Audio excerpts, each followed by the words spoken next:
समस्तजनकल्याणे निरतं करुणामयं नमामि चिन्मयं देवं सद्गुरुं ब्रह्मविद्वरम्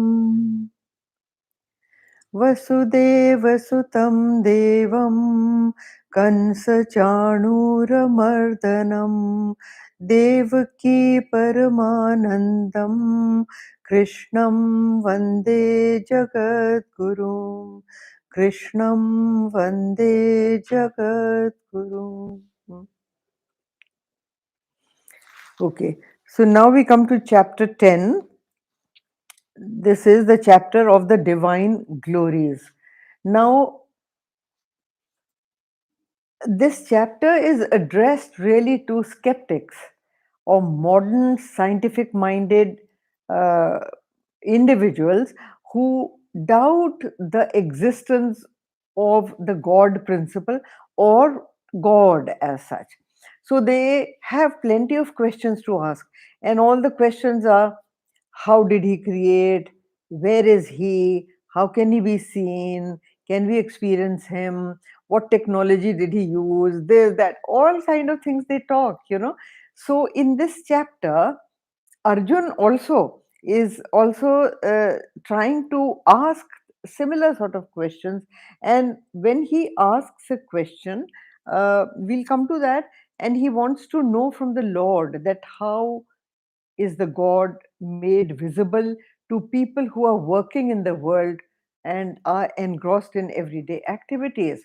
So, the entire chapter, this is verse 17, I think he asks, and after that, the entire rest of the chapter, the Lord is recounting his glories to Arjun, telling him that this is how you can perceive my existence. Because see, anything that is subtle, you cannot see it with your fleshy eyes, but you see its effects. So from the effects, you are able to make out the existence of that thing. Like I have given you this example before, like the breeze. So when the child asks, where is air, the mother shows something other than air. She shows, देखो ये पर्दा उड़ रहा है ना, ये पर्दा हिल रहा है ना. So this curtain moving is because of the air. Or that tree. Do you see the boughs swaying like that? How are they swaying? It is with the force of the breeze. So that is the breeze. So you cannot see the breeze, but you know that the breeze is there, right? So this kind of thing. So here also it is from the glories of the Lord that you can perceive the Lord, or you can understand the miraculous, I won't even call it existence, it is existence, pure existence. So here, now you see all these chapters, each chapter in the Gita can be taken up separately, and they are taken up separately many times because they are complete in themselves. Each chapter looks like complete in itself, but it is all connected. So all the questions are connected one to the other, one to the other, as you will see. Questions are connected, chapters are connected, and the theme is just one, but each chapter individually. So this chapter is also named, each chapter is named differently. So here the divine glories. Now over here, see, in the seventh chapter, in verse 6 of the seventh chapter, uh, this is the question again asked, that uh, how can you see the Lord? So the Lord has over there said, I am the origin and the dissolution of the whole universe. Now, when you say I am the dissolution and he is the creator and the destroyer, take it like that. I am the creator and the destroyer of the whole world. Then you wonder how. The question is how. He is an invisible creator, he is an invisible destroyer. What is the raw material with which he makes? How does he do it? How does creation take place? All those kind of questions start coming. But the thing is, when he says I am the origin and dissolution, so the whole universe comes from me and also dissolves into me. Hmm?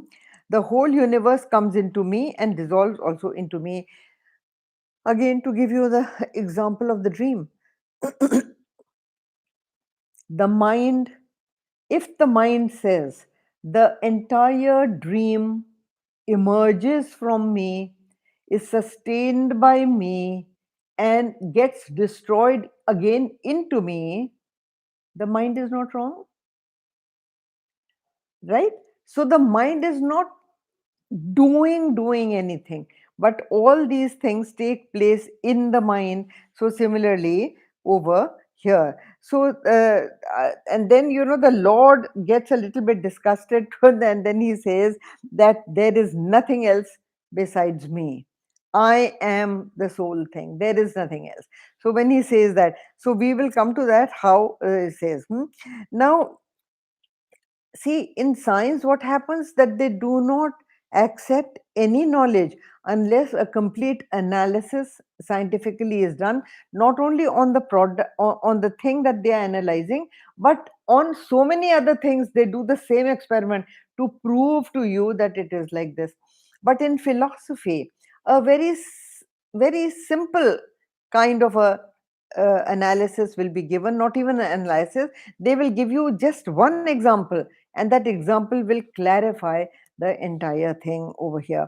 So now when the Lord says that I am everything, so he recounts his vibhutis, and vibhuti is means to tell you, vibhuti aishwarya, to tell you the power, the omniscience, the pervasiveness, and also the immanence of the Lord. So these are the things that come into vibhuti yoga. He is the most prominent, the chief operator, the chief governor, the chief ruler of the entire thing, because he is required for just anything at all. Nothing will function without his help. And how does it happen? So then now, see, Arjun is now almost ready to receive the knowledge. And so the Lord would uh, like to elaborate on it. Now, see, when Arjun inquires of Krishna as to how one can constantly keep in touch with the Lord while doing your work, while doing your work in the pluralistic world, so the Lord is answering. This is our question also, isn't it?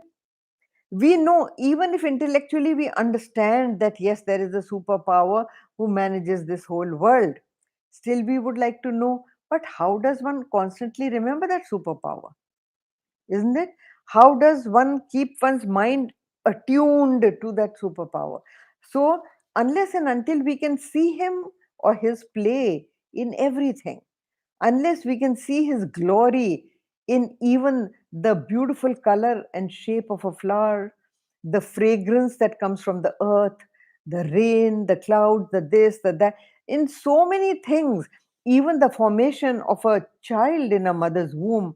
Just imagine how miraculous the bursting of a seed for a plant to come out, and then the qualities in that plant, how they emerge, what they do. If you can see the beauty, you can see the miracle. These are all miraculous things. So the thing is that he to see the real beautiful infinite through finite objects, how to see the infinite, the joyous infinite, in the joyless finite. That is how Gurudev puts it. And so here, one of the examples that is given, like in scientific equipment, like electrical equipment. Okay, electrical equipment. Uh, if you try to find out how electricity works in every equipment, you will go on and on and on and on with your research, right? The only thing is to come to the point that electricity, huh, when in contact with this instrument, the instrument will start functioning. Without it, the instrument is dead. No matter how well the technology, how beautifully, how intricate, how wonderful the technology is, it is not going to function in any electrical equipment unless it is with the touch of electricity.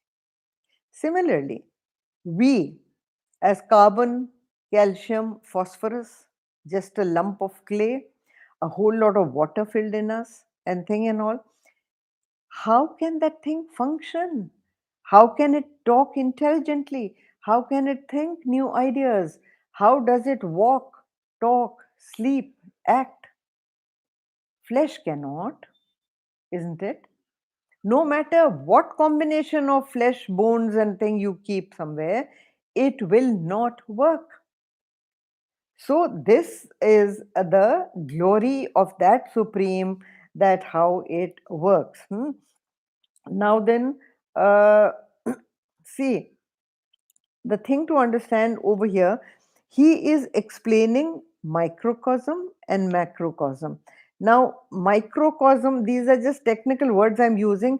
Microcosm is the jiva bhav, the pure consciousness reflected in the mind and intellect equipment, creates a creates your what is called individuality, or your ego, or call it a jiv, right?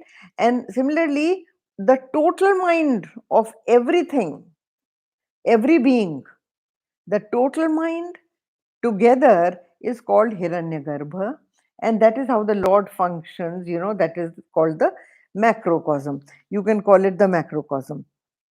Now, see, the example Gurudev gives in his introduction, you can read it at leisure whenever you like, is how a government works.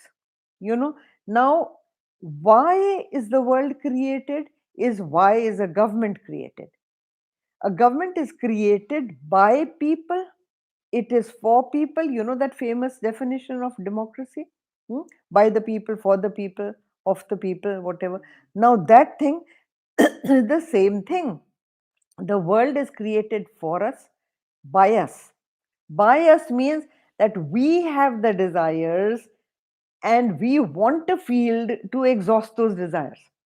Therefore, when that is there, the total demand, the Hiranyagarbha, makes it possible a world. So the Lord says, okay, Gurudev used to say, the Lord creates the playing field for you and says, okay, come on now, play, exhaust your desires. I've given you all the raw material, carry on. So that kind of a thing. So in that also you see all the glories. Now see, let us come to this. Hmm. Now the condition, you see, the whole world is conditioned by our minds, that we all know. So we create our own world in a way, isn't it understood? But who charges that mind? The one who charges that mind is he himself. You create according to your equipment. You are happy or sad. My world is a happy world because your mind is happy. Your mind is sad, you create an unhappy world for yourself. The same world in which other people are happy, you are unhappy. Your mind creates the unhappiness. Then, thirdly, the third condition of the mind, where the mind does not work or does not function, that deep sleep state, the whole world disappears. So, your world is happy, unhappy, as well as it disappears and appears according to your mind. So the mind is, and how does the mind work? Enlivened by pure consciousness. Acha, so you create your own world accordingly. And that is why you also create the, acha, ye theory of the God principle. Now the God principle can be translated as Ishvara. Ishvara is the when the pure consciousness functions as creator or destroyer or sustainer, that is called Ishvara. Electricity by itself does nothing, but when it is in touch with the finite instruments and makes them function, then electricity becomes a doer, creator, but it is not doing anything. It is a non doing doer, if that is anything. Try to understand it through the example of electricity. It doesn't do, but it allows things to be done by its mere presence. Similarly, he allows the non functional to become functional through his non functionality, just his presence is required. Okay. Now, so then here, see, now Arjun is all ready. Arjun is all ready to receive the knowledge till now. Right from chapter 1 till now, Arjun has been a skeptic and asked many, many questions like we also do ask. You know, Hindu religion is one religion in which you are allowed to ask. You can ask, and you will not be banged shut that don't ask a question, just do whatever we are saying and believe whatever is being said. No, it respects and honors the human intellect. Any intelligent person will first ask and understand. When his intellect is satisfied, only then will he believe. That is the nature of the any intelligent human mind. So we are not dumb animals, and so the questions come. Now the scientific questions, Gurudev gave this example. He said that like a minister is meeting a pot maker. Hmm? I don't want to name any minister, but any minister dumb about the simple act of pot making comes to a pot maker. And what are the questions he asks? Where do you get the raw material from? Is the availability of the raw material okay? Where is the availability? Do you get labor? Where do you have storage? Hmm? What is the know how? Where did you get the know how or technology of making a pot? Then who does the marketing for you? Who does the sales for you? Now, these are all things that the minister is asking. And the poor little potter is trying to explain to the minister, and then he gets fed up. And then what does he say? He says, it is a mud of many varieties, sir. Hmm? I am the laborer, I am the procurer, I am the supplier, I am the maker, I am the marketer, I am the seller, I am the storer, etc. etc. So, what is the potter? Potter is the one who does all these things. So, he wears multiple hats at different times, but he is the same man who does all that because he gets fed up of the questions. So when science asks you who created, from what created, how did it come, how did it go there? So ultimately, the Lord in this chapter says just this, that I am the sole creator, sustainer, destroyer of everything, yet I do nothing. So let's come to chapter 10 over here. This is the Vibhuti Yoga, which is the one in many. The one thing, if you can see in many, those things are his Vibhutis, because of which he things function.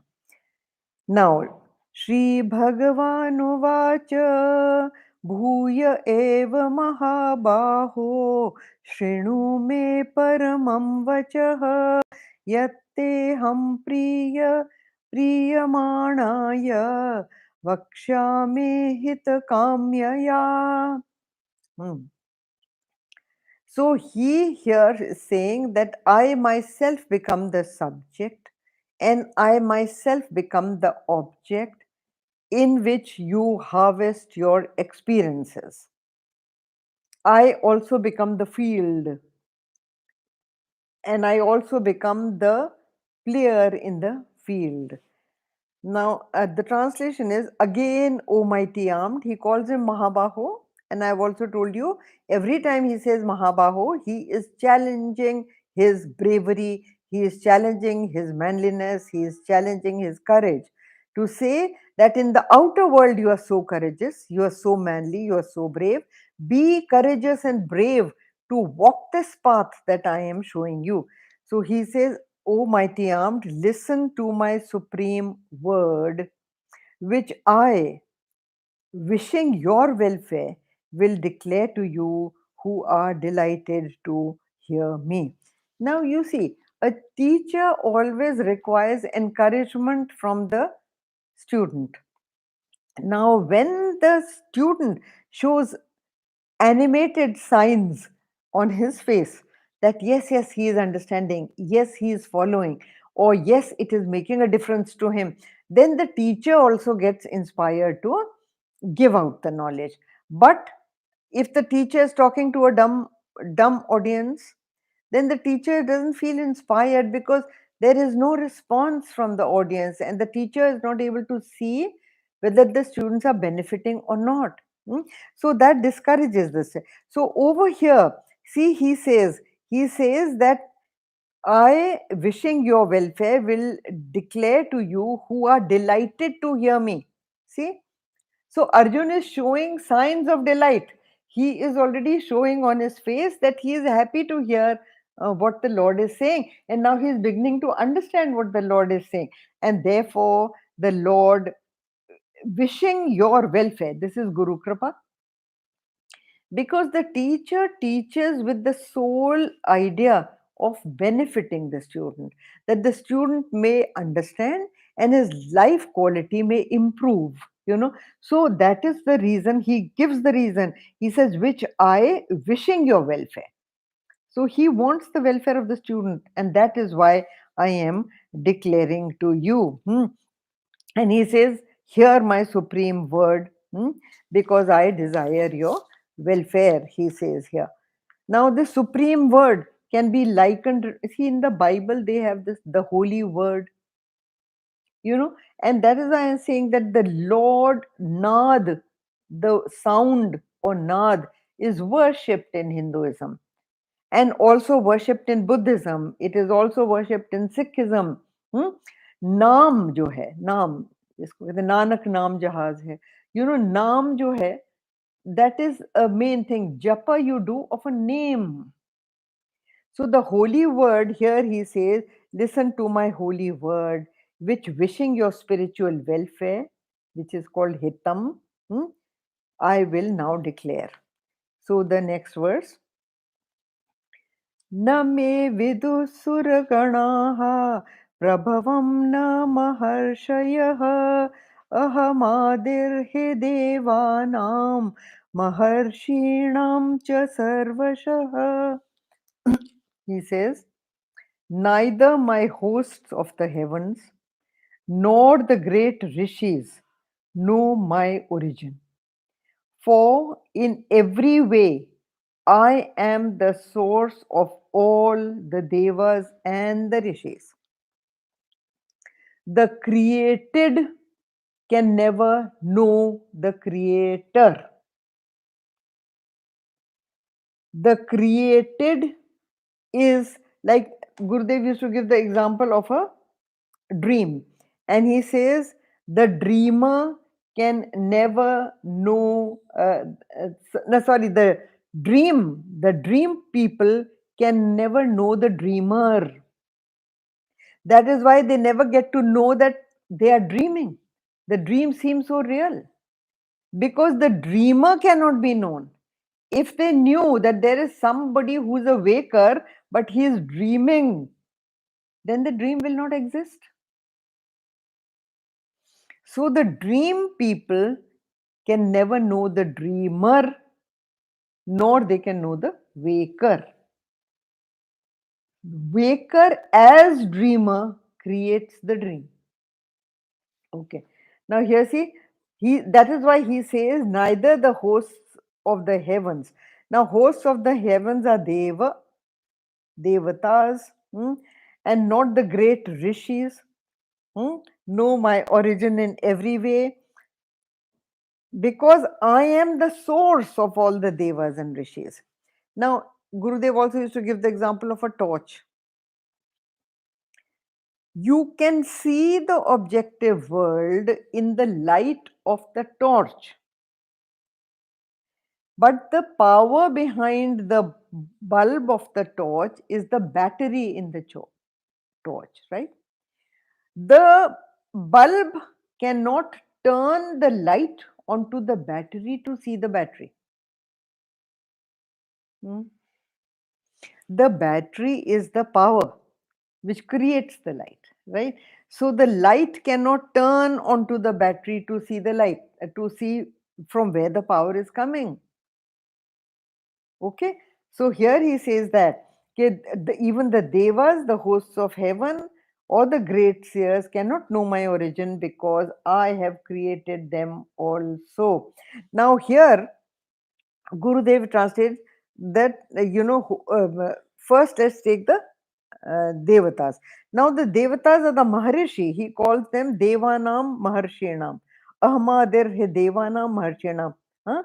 Now, so Surgana, heavenly bodies, not heavenly bodies, heavenly people. And here they are called Devatas. And then the Maharishis. देखो महर्षि जो हैं वो सप्तऋषि. You must have heard of Saptarishi. Now, also, Gurudev gives in his commentary there are three sets of Saptarishis mentioned in the Puranas, in the ancient texts, and those three sets, some rishis are repeated in there, and some are new according to the time when the Saptarishis are mentioned, because the period of the Vedas scans centuries after centuries. So, some names have been given in the ancient texts, some in texts a little later, and some in much later. So some names are borrowed from there and some. Now, Khair, anyway, you forget about that. Here, the Saptarishis mean your perceptional powers due to tanmatras. Now, here, देखो ध्यान से सुनना. 7 है ना Saptarishi. Why is the number 7? What are the Saptarishis? Saptarishis are the instruments with which you know the entire objective world. Now, what are they? The 5 senses: eyes, nose, mouth, ears, touch, right? Now, these 5 senses, and then your mind and intellect. Your mind and intellect. So, 5 plus 2 is the Saptarishis order. And it is with the help of these Saptarishis that you are knowledge and experience is possible. Tell me, is any knowledge possible without these 5 senses and the mind and the intellect? You are a vegetable. You, even the most intelligent scientific man, whether it is Einstein or Newton or whosoever, cannot think a single thought without the help of these 5 senses, mind and intellect. All your objective sciences and all your scientific knowledge, whether in the labs you do or where you do any kind of research, is based on the knowledge collected by these senses and mind and intellect. Right? So the Saptarishis are the ones that are called the God principle for you, called the Parmeshwara for you, called the Ishvara for you. If these are not there, your world is dead, isn't it? Isn't it? There is no world without them. They are the creators of the world for you. You interpret the world through these 7. Anything that you know about the world is through them.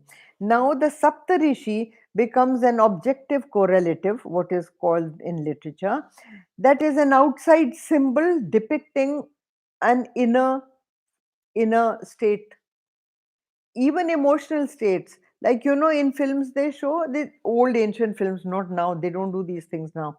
Now they show it differently, but in old times, they will show two lovers, but they won't show the kiss of the lovers. To depict the kiss of the lovers, they'll show two flowers swaying in the breeze with one flower touching the other. Now that becomes an objective correlative of the state of the lover's mind and their actions. Similarly, over here, they are saying that these tanmatras, 5 plus 2, senses, mind, and intellect, become the called the Saptarishis. Okay, and now the Devatas. Now the Devatas over here, let us see. क्या है? हाँ, अच्छा, the sense objects are called the 5 tanmatras because they function because of the 5 elements. They function because of the 5 elements. Now, dekho, Gurudev in his footnotes, if you have the book on you, see the footnotes. They are nothing. I am reading from there so that it's clear to you. Huh? They are nothing but the qualities that predominate in each of the 5 elements. Ether, sound. We all know that sound waves are carried by ether in the air. Okay. Air, touch. So where there is no air, there cannot be a touch. The fire, the form. It is, fire means light, any kind of light. Now, unless there is light, you can't see. Form means the perception of any object, anything. Okay? So fire is the form. Water is the taste. You cannot taste anything unless there is a rasa along with it. Then you say, no, Swamiji, but we sometimes eat things which are totally dry. Yes, but there is a saliva in your mouth.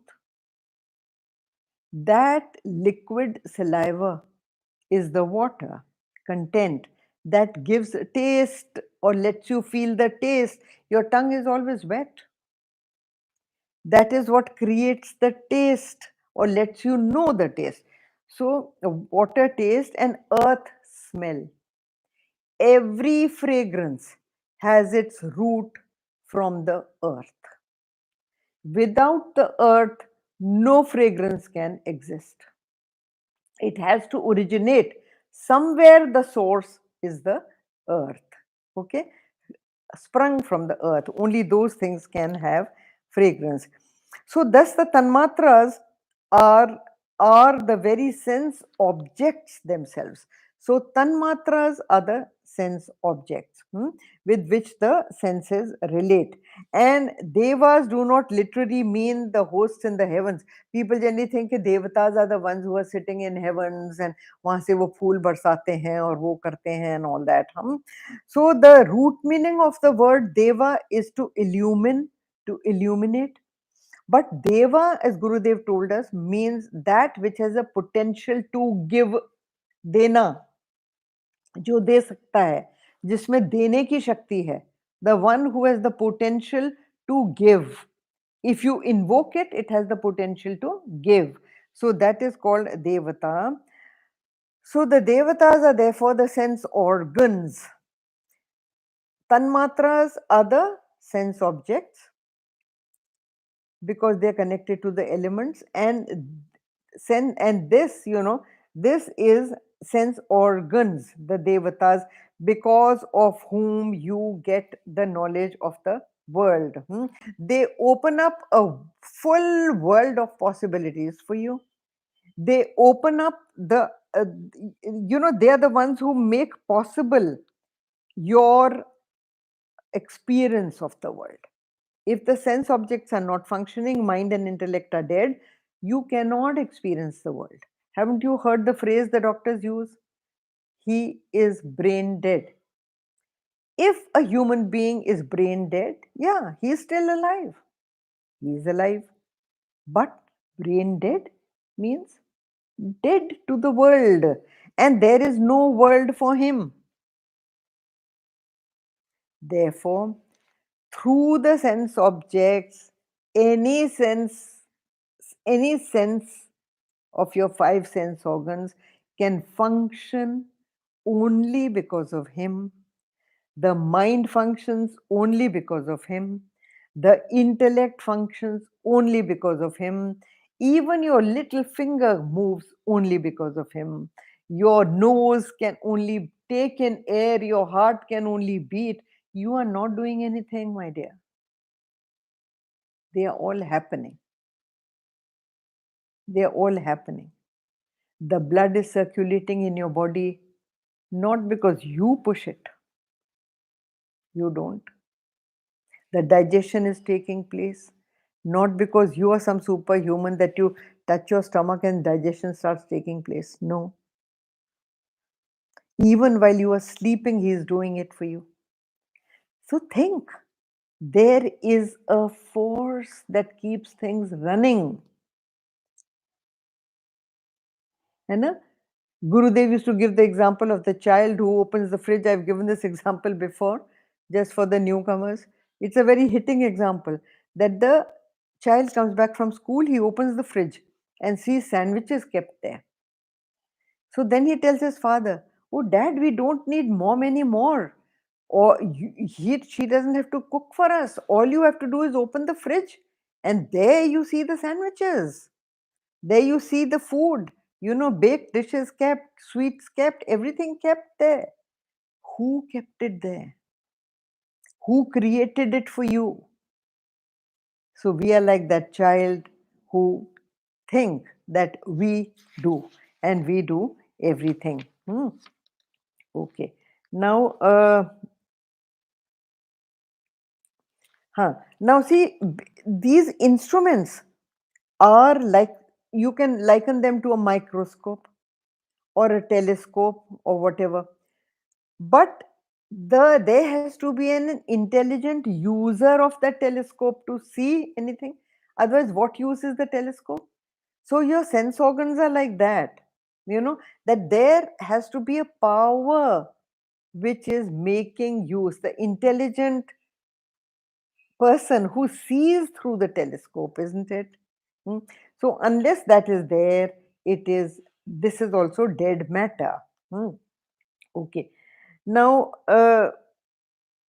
he says that maybe then that nobody can come to know and realize the self, which is the origin of our physical, mental, and intellectual.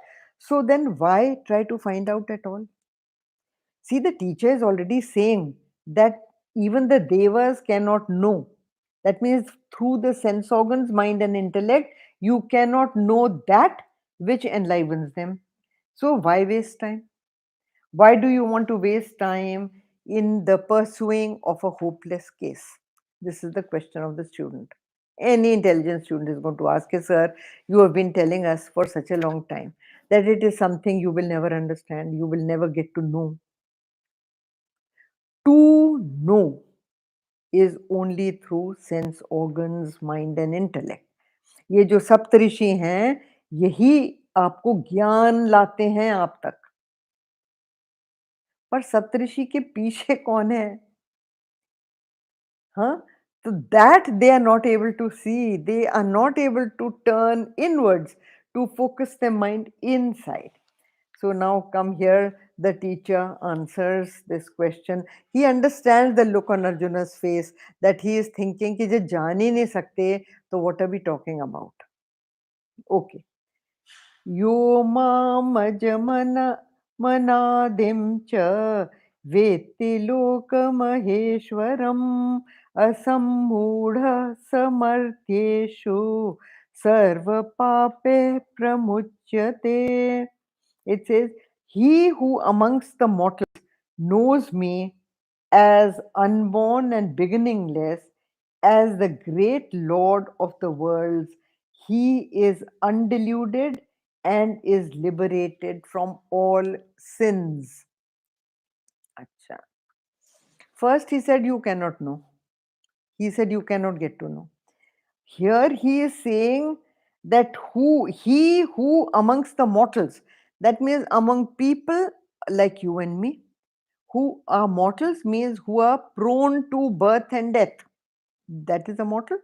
So among the mortals, there is some very, very rare individual who gets to know. Hmm? And how does he know? Know me as what? Unborn and beginningless. Hmm.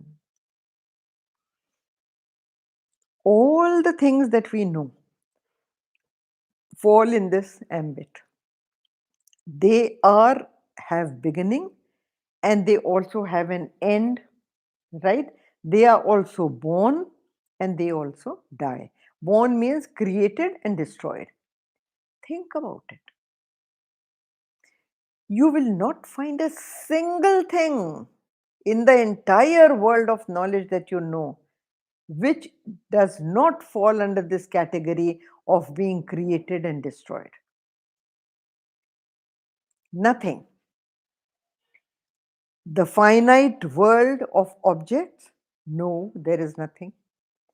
Even your emotional world? Think. Emotions are created, emotions are destroyed. Sometime you love somebody, then that love passes away out of the window and you begin hating that person. Common experience, right? You have begun by prejudice and having wrong notions about somebody, and then that changes into something else. So emotions get created and destroyed. You are angry with somebody, then you suddenly, that anger goes. So all those. He says that he who amongst the mortals knows me as unborn and beginningless, as the great Lord of the worlds.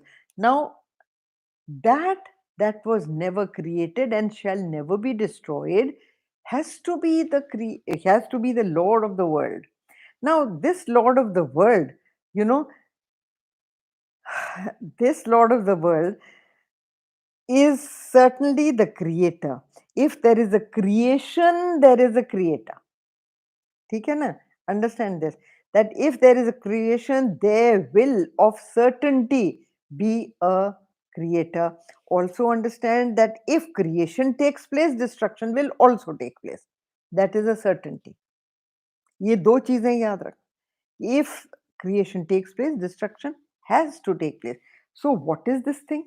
That means it is beyond the world of knowledge that you have. You only have knowledge of that which is created and destroyed, including yourself, your own self, including your father and your grandfather. है ना? Created and destroyed. All around you, you see this drama, creation and destruction. This thing is beyond that. Now you have no knowledge of that. So he says that he who amongst the mortals, that means some individual, some rare individual who gets to know this and knows the Lord of the world, he is undeluded. His delusion goes and he goes beyond sins. He is liberated from the sins. Acha, abhi dekho. So long as you are seeing the ghost, the post is not visible to you. Right? Post is not visible to you. So we who are seeing the ghost continue to see the ghost. Agar post dikh jaye, on which your mind has imposed the ghost disappears. No matter how violent the ghost is looking, no matter how crooked his smile is, no matter that the ghost is hiding a dagger in his cloak, whatever it is, your mind has projected it all. But in effect, it is the post itself. So once the post is seen, the ghost disappears because the ghost never was there. Please understand this. It's a very subtle point. The ghost never was there. Now, once you understand that the ghost was never there, your delusion is gone or not. That's simple. It is only a matter of understanding. Once you understand the Maya is gone.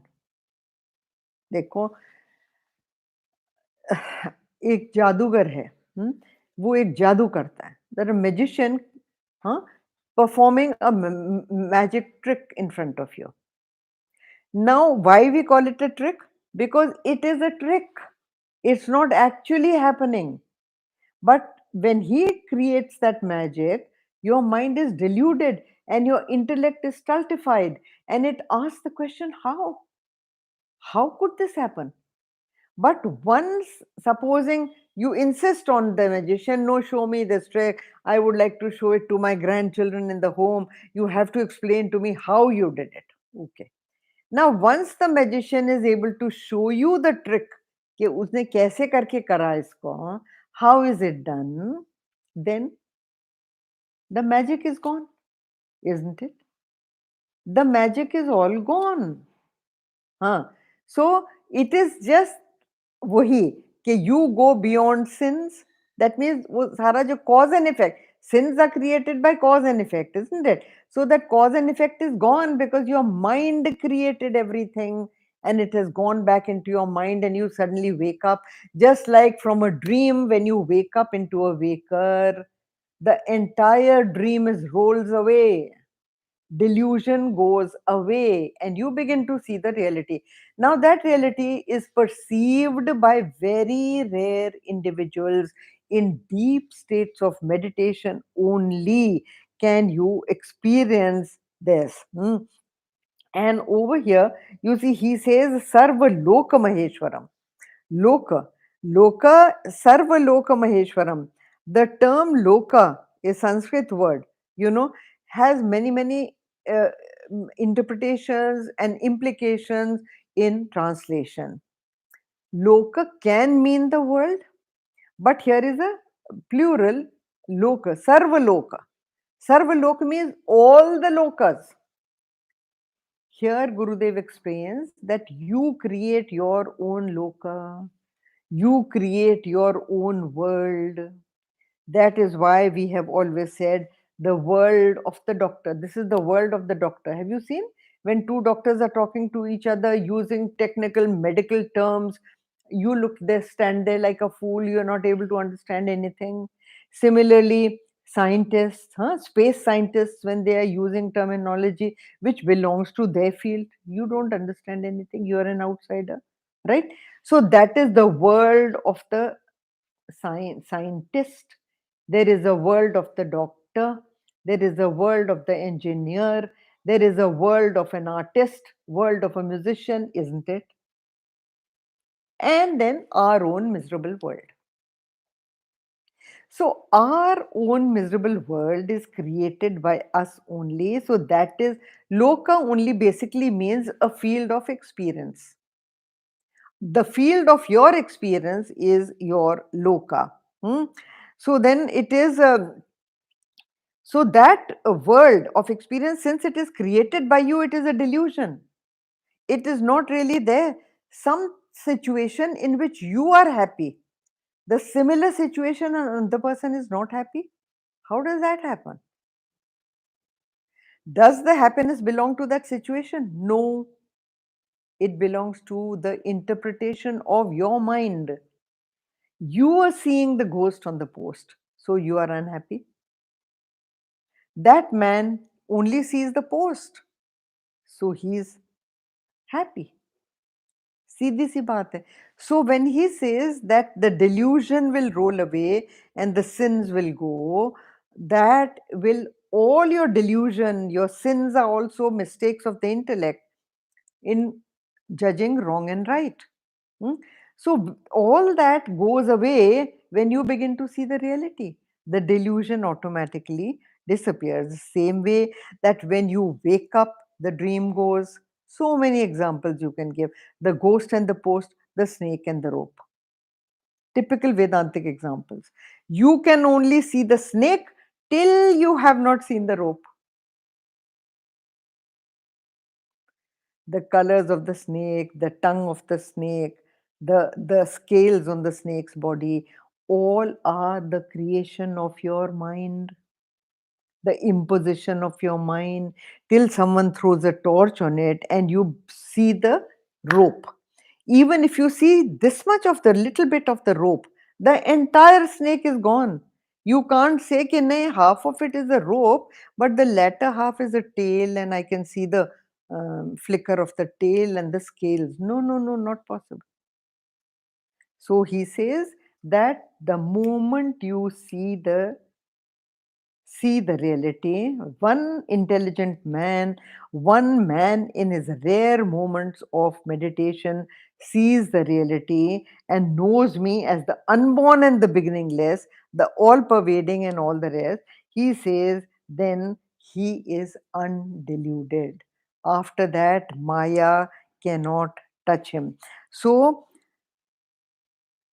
he has to understand that ये जो विभक्ति है मतलब विभक्तम में अविभक्ति अविभक्ति जो है that is no separateness.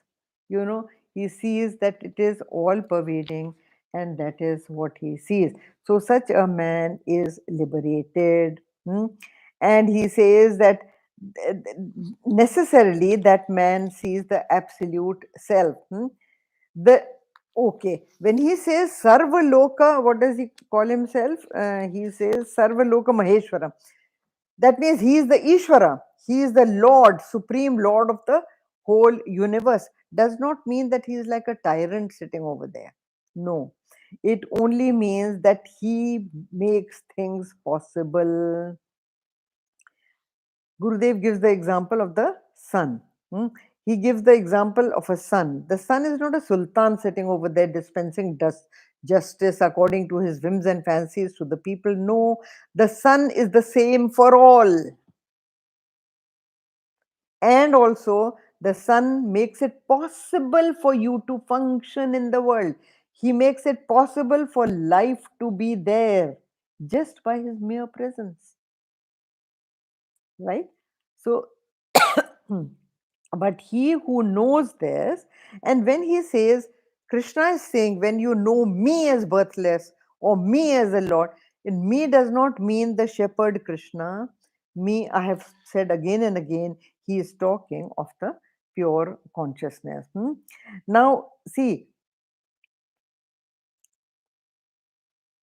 the man, Gurudev says, sins ka Gurudev has this famous quote of Gurudev that the man is not punished for his sins as is made out in many other religions. Hinduism believes that man is punished by his sin. It is an action and reaction. We believe in karma. So action and reaction. You do something wrong, it will have a wrong result. If you jump from the third floor, what will happen? If you don't die, you're fortunate. Your bones will break. For sure, they will. So, action will have the similar, equal, and opposite reaction. This is a scientific fact. So, we believe that you are punished by your sins. That means you do something wrong, the wrong thing will come to you. You are not punished for the sins. If you are punished for the sins, that means there is somebody sitting over there who decides कि इसको इतना punishment मिलना चाहिए, इतना नहीं मिलना चाहिए, and he can be fair or unfair. There is no sultan sitting in heaven. It is all cause and effect, cause and effect. So you are punished by your sins, not for your sins. There is a different thing. There is a Acha, then Tejomayanji gives this example of the teeth biting the tongue. Now the tooth has bit the tongue. What does the tongue do? When she is sitting at the dentist, the tongue complains to the dentist कि ये वाला दांत निकाल देना, इस दांत को उखाड़ दो. The revenge has come. हाँ, so इसने उसको करा, वो उसको वापस. So it is the law of the nature that the action invites a reaction, equal and opposite. This is a scientific law. चलिए. So he can know, once a person is woken up, he can no longer go back to the dream. He cannot say कि नहीं मैं थोड़ी सी dream और देख लूं, बड़ी अच्छी dream थी, let me go back as a dreamer. He cannot go back. So once the person sees the reality, as I told you, that once you see the rope, the snake is gone. When you see the post, the ghost is gone. So therefore you become undeluded and free of action and reaction. So we stop here. Next time we take verse 4. Om Purnamada Purnamidam Purnat Purnamudachyate Purnasya Purnamadaya Purnameva Vashishyate. Om Shanti Shanti Shanti. Hari Om. Shri Gurabhyo Namaha. Hari Om.